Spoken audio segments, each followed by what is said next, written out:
মাছ আছে বাজারে, কিন্তু মাছের ঝোল বানাচ্ছি। দেখুন তো কীভাবে বানাচ্ছি। আপনাদেরও হয়তো কাজে আসতে পারে, কারণ সকালে কারোর হাতে টাইম থাকে না, বাচ্চা স্কুলে যাবে, বাচ্চার বাবা অফিস যাবে, এই রকম সময়ে একটা এমন সিচুয়েশান সকালবেলা সবার বাড়িতে হয় যেন কি হুটোপাটা একটা চলে। বাজার থেকে মাছ কখন আসবে সেই অপেক্ষা কারোর থাকে না। তার মাঝেও এরকম একটা সময় আমার হয়েছে, যেটা আমি আপনাদের সঙ্গে শেয়ার করছি, যেটাও আপনাদেরও হয়তো উপকারে আসতে পারে। আসুন, এখানে আমি বেগুন আলুটা ভেজে নিয়েছিলাম খুব সুন্দর করে, অবশ্য সর্ষের তেলে আলু বেগুনটা ভেজে নিয়েছি। নিয়ে এর মাঝে ফাঁকা করে, আর তুললে টাইম নেই তোলার, এর মাঝে ফাঁকা করে কালো জিরে কাঁচা লঙ্কা দিয়ে দিলাম। দিয়ে আবারও এটা ভেজে নেব।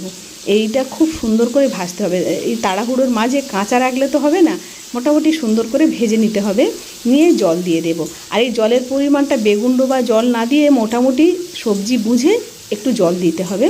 সেই রকমভাবে সুন্দর করে ভাজা হয়ে গেলে এর মাঝে জল দিয়ে দিচ্ছি।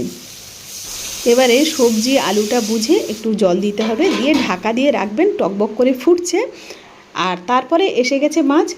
এর মাঝেই তো মাছ এসে যাবে, 10 থেকে 15 মিনিট আরও টাইমটা দিলাম। দিয়ে এর মাঝে ওটা মোটামুটি বসিয়ে দিলাম। তারপরে মাছটা ধুয়ে লবণ হলুদ দিয়ে মাখিয়ে নিয়ে তারপরে একেবারে কাঁচা কাঁচা ইলিশ মাছ মাছের ঝোলে দিয়ে দিন। এটা কোনো কিছুই লাগবে না, এটা মানে 5 থেকে 7 মিনিট হলে একটু ওলটপালট করে দেবেন, দেখবেন হয়ে যাবে। এই কাঁচা ইলিশটা এবারে এই টকবগে ঝোলের মধ্যে দিয়ে দিতে হবে। আর এটা সিদ্ধ হতে বেশিক্ষণ টাইম লাগে না। এবারে ঢাকা দিয়ে এটা সাইডে রেখে দিয়ে একটু শিলনোড়ায় বেটে দিন সর্ষেটা বাটার সময় অবশ্যই কিন্তু লবণ আর কাঁচা লঙ্কা দিয়ে বাটবেন, তা না হলে তিতো হয়ে যেতে পারে।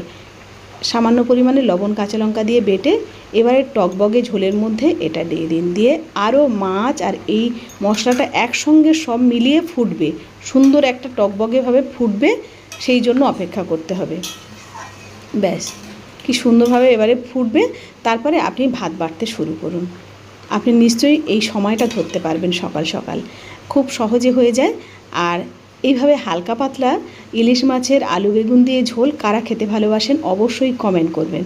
আর ভালো লাগলে আমার চ্যানেলটাকে সাবস্ক্রাইব আর লাইক করতে কিন্তু একদমই ভুলবেন না। যারা ফেসবুক থেকে দেখছেন অবশ্যই ফলো বাটনটা প্রেস করে রাখবেন। আপনারা সবাই ভালো থাকুন, সুস্থ থাকুন। অনেক অনেক ধন্যবাদ।